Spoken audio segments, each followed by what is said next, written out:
नमस्कार सभी को। मॉलिक्यूलर बेसिस ऑफ इनहेरिटेंस के 4th नंबर पार्ट में आप और हम लोग Chargaff rules and properties of genetic material पर चर्चा करेंगे। आपको मैंने डीएनए की स्ट्रक्चर बता दी, डीएनए जेनेटिक मटेरियल होते हैं ये बता दिया।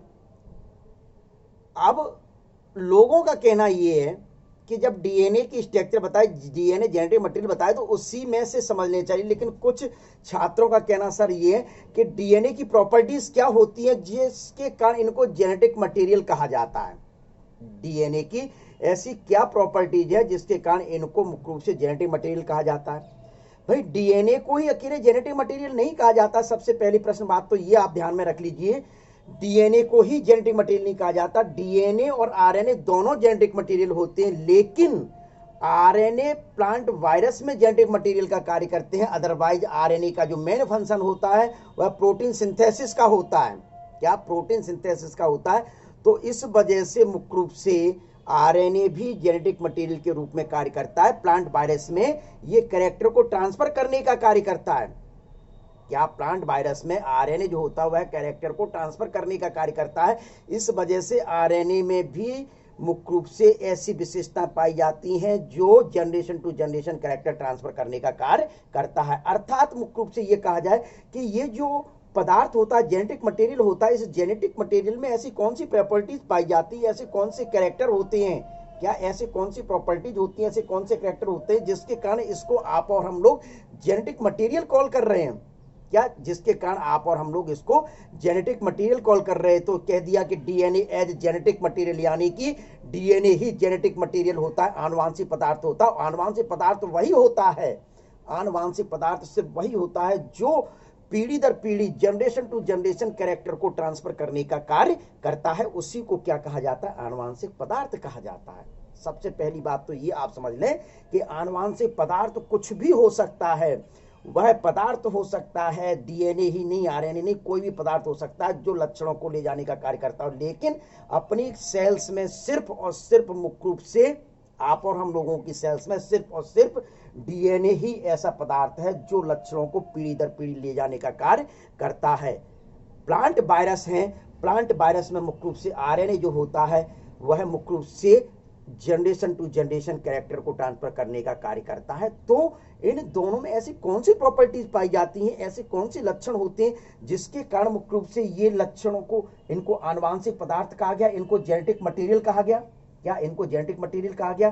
तो वह प्रॉपर्टीज मुख्य रूप से निम्न है।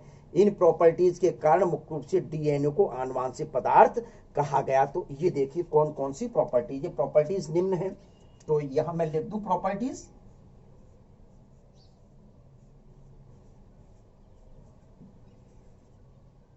प्रॉपर्टीज मतलब विशेषताएं या लक्षण, लक्षण ही लिख दूं तो वो ज्यादा बेटर है कि कौन से लक्षण है, कौन सी प्रॉपर्टीज है जिसके कारण इसको क्या कहा जा रहा है? जेनेटिक मटेरियल कहा जा रहा है। तो सबसे पहला पॉइंट देख लीजिए, यही पॉइंट आपको क्लियर कर देगा कि ये जेनेटिक मटेरियल होता है। द्विगुणन की क्षमता होती है। मैं पूरा नहीं लिखूंगा कि होती ही है भी लिखा जाए। क्या ये तो आप स्वयं कर सकते हैं कि नहीं कर सकते? तो क्या फर्स्ट पॉइंट लिखा है? स्वद्विगुणन की क्षमता पाई जाती, यानी कि सीधे सीधे यहां मुख्य रूप से लिख दिया जाए सेल्फ, क्या लिख दिया जाए? सेल्फ रेप्लीकेशन की क्षमता पाई जाती। It should be self replicated. क्या? तो लिख दूं it should be self replicable. क्या लिख दिया? It should be self replicable, यानी कि यह स्वयं विभाजित हो सकते हैं, ये स्वयं विभाजित हो जाते हैं, द्विगुणन कर लेते हैं। यानी एक धागा दूसरे धागे का निर्माण करता है और यह आइडेंटिकल ट्विंस जैसे होते हैं, यानी हूबहू वही होते हैं। तो इस वजह से ये विशेषता सिर्फ और सिर्फ मुख्य रूप से किसमें पाई जाती है? डीएनए में पाई जाती है। इस वजह से डीएनए को आनुवांशिक पदार्थ कहा गया है, लक्षणों को पीढ़ी दर पीढ़ी ले जाने का कार्य करता है। ये सबसे बड़ी विशेषता है फर्स्ट नंबर की। दूसरी नंबर की मुख्य रूप से विशेषता देखिए क्या होती है? आनुवांशिक लक्षणों को धारण करना। तो यहां लिख दिया जाए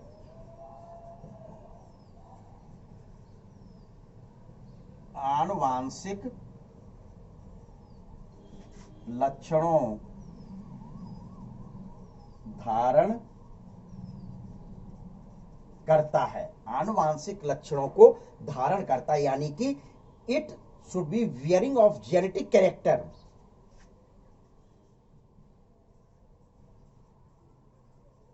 it should be wearing of genetic character. ठीक है, मतलब सीधे सीधे क्या कहा गया?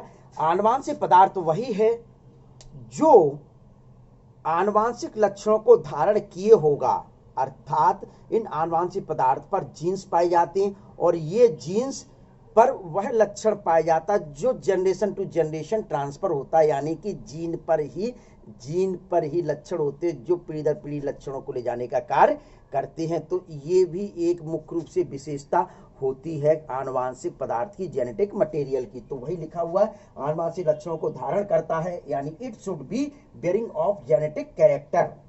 क्लियर? थर्ड पॉइंट आप क्या लिख सकते हैं? उत्परिवर्तन होने की क्षमता होनी चाहिए। उत्परिवर्तन यानी म्यूटेशन होने की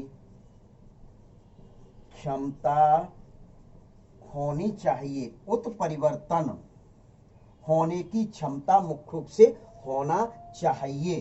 तो अब ये मुख्य रूप से क्या है? उत्परिवर्तन क्या होता है ये आप जानते हैं कि धीरे धीरे मुख्य रूप से एक पीढ़ी से दूसरी पीढ़ी में लक्षण जाए।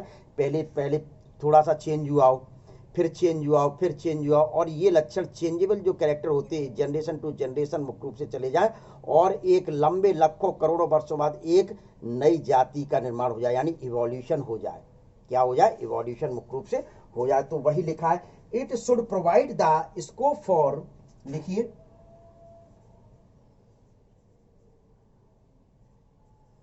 it should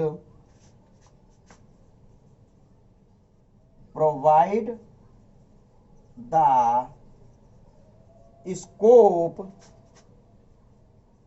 for slow change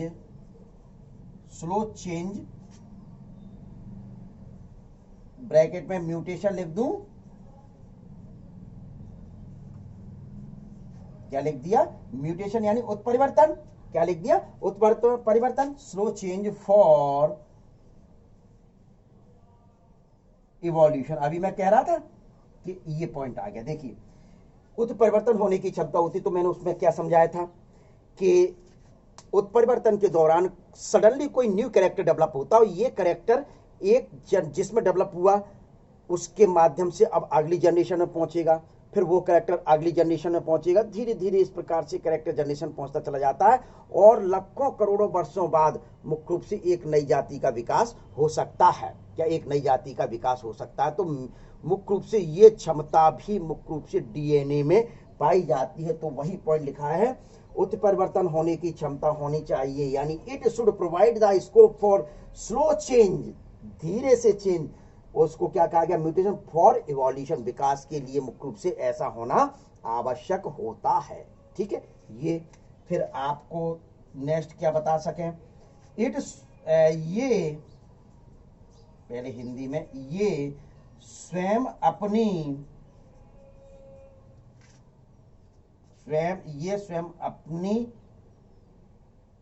अभिव्यक्ति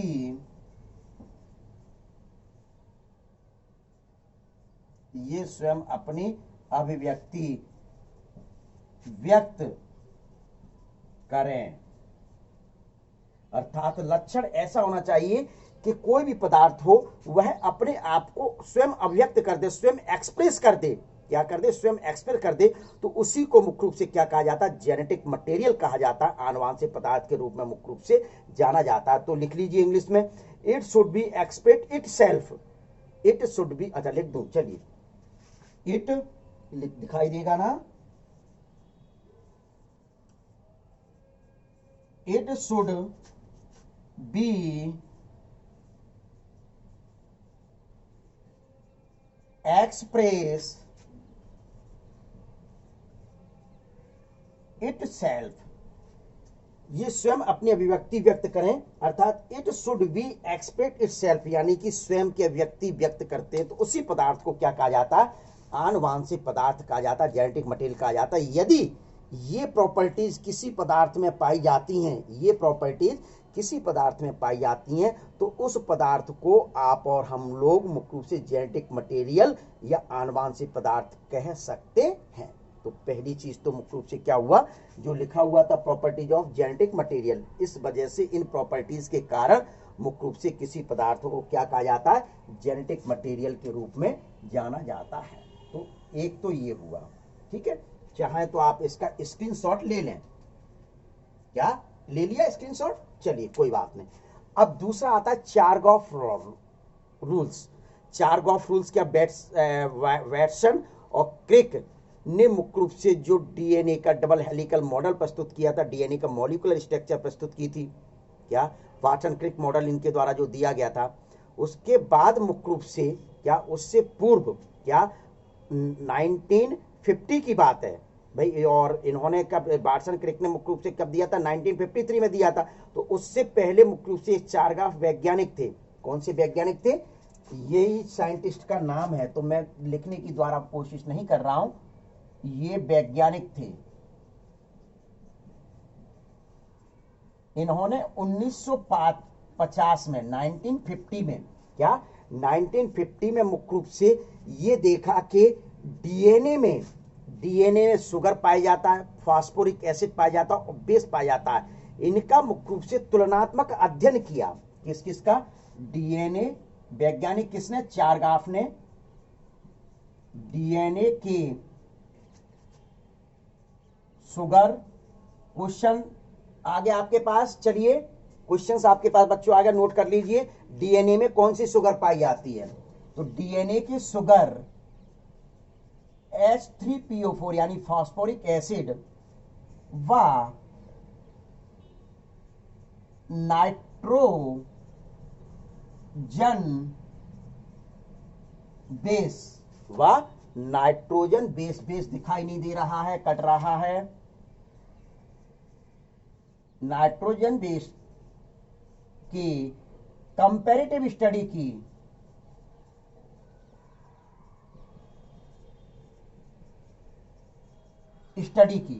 किसने की, चारगॉफ ने 1950 में मुख्य रूप से डीएनए की शुगर H3PO4 नाइट्रोजन बेस की कंपैरेटिव स्टडी की। क्लियर, पहले तो ये हो गया कि कंपैरेटिव स्टडी पर मुख्य रूप से ये इन्होंने निष्कर्ष ये निकाला कि मुख्य रूप से इनकी स्टडी करने पर निम्न बिंदु इनके सामने आए, क्या निम्न पॉइंट्स इनके सामने आए, तो वो पॉइंट्स मुख्य रूप से कौन कौन से थे, डीएनए अणु में देखिए निम्न पॉइंट्स हैं, तो these are following points, study की, तो स्टडी करने पर निम्न पॉइंट्स आए, दीज आर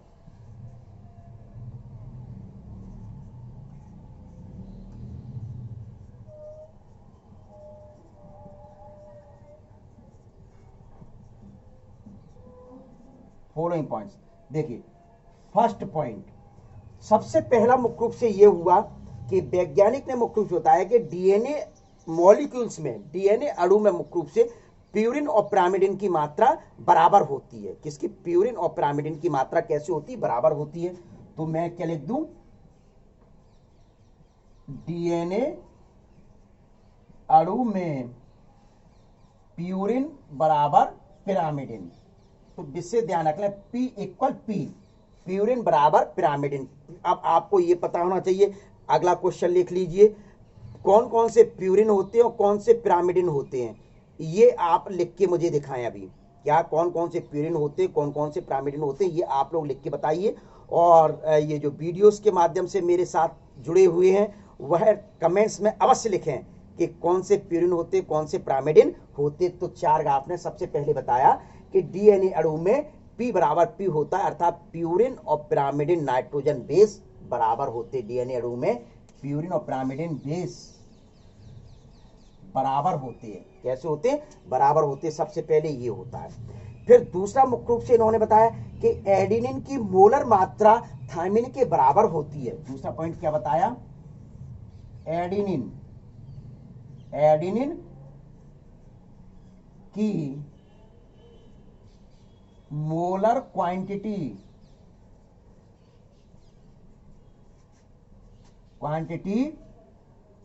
थायमिन के बराबर होती है। किसके बराबर होती है? थायमिन के बराबर होती है।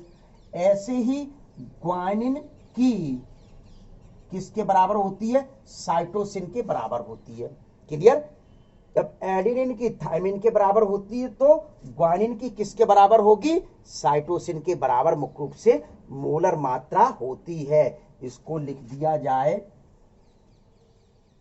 मोलर मात्रा, मोलर क्वांटिटी। ठीक है, तो ये मुख्य रूप से वैज्ञानिक चारगॉफ ने बताया कि ऐसा होता है। ठीक, फिर तीसरा पॉइंट क्या आता है? Deoxyribose sugar. कौन सी sugar? Deoxyribose sugar की मात्रा, या ये कहा डी ऑक्सी राइबोज शुगर व फास्फोरिक अम्ल की अणुओं की मात्रा बराबर होती है। डी ऑक्सी राइबोज शुगर व H3PO4। क्या लिखा? डी ऑक्सी राइबोज शुगर व H3PO4 के अणुओं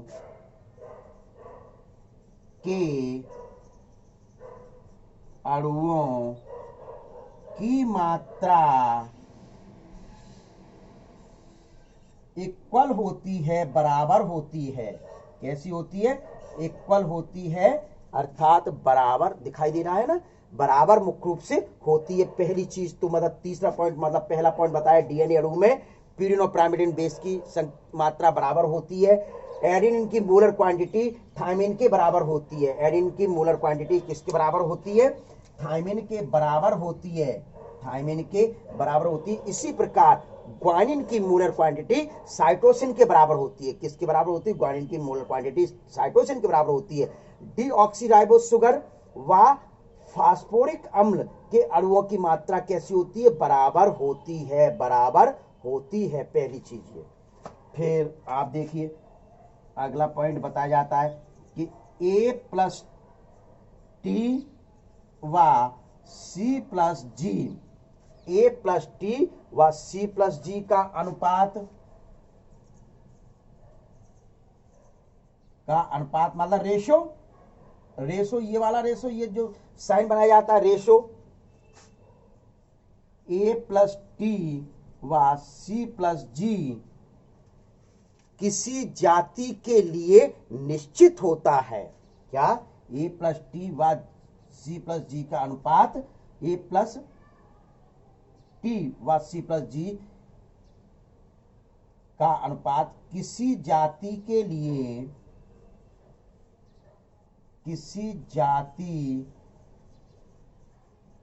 लिए निश्चित होता है, अर्थात स्थिर होता है। तो ये जो बातें, जो बिंदु बताए गए, निम्न पॉइंट्स बताए गए, यह मुख्य रूप से किसके द्वारा बताए गए थे? चारगॉफ नामक साइंटिस्ट के द्वारा बताए गए थे। 1950 में, 1950 में मुख्य रूप से बताए गए थे। तो इन्होंने चूंकि बताए थे, क्या इन्होंने स्टडी की थी? इन्होंने कंपैरेटिव स्टडी किसको लेकर की थी? डीएनए पाए जाने वाले शुगर, फास्फोरिक अम्ल और नाइट्रोजन बेस को लेकर की गई। तो इस वजह से मुख्य रूप से जो बिंदु इनके सामने निकल कर आए, इन्होंने कहा, तो इन्हीं बिंदुओं को मुख्य रूप से एक नियम बना दिया गया और उस नियम का नाम रख दिया गया चारगॉफ रूल। क्या नाम रख दिया गया? चारगाफ रूल मुख्य रूप से रख दिया गया। तो ये चारगाफ रूल्स है जो आपके सामने लिखे गए हैं बिंदु। तो आप मुख्य रूप से इसका एक क्या बोलते हैं समराइज्ड स्क्रीनशॉट ले लें तो दोनों बात है, मतलब आपका properties of genetic material, properties of genetic material, और दूसरा मुख्य रूप से क्या, यहां तक ये प्रॉपर्टीज ऑफ जेनेटिक मटेरियल का है और ये चारगाफ रूल है। तो इसका मुख्य रूप से दोनों का स्क्रीनशॉट ले लीजिए, एक साथ आ जाएगा, ठीक है। अब इसके बाद जो क्या बोलते हैं पार्ट 5 आएगा, उस पार्ट 5 में आप और हम लोग डीएनए रेप्लिकेशन पर चर्चा करेंगे। किस पर चर्चा करेंगे? डीएनए रेप्लिकेशन पर मुख्य रूप से चर्चा करेंगे। ले लीजिए स्क्रीनशॉट।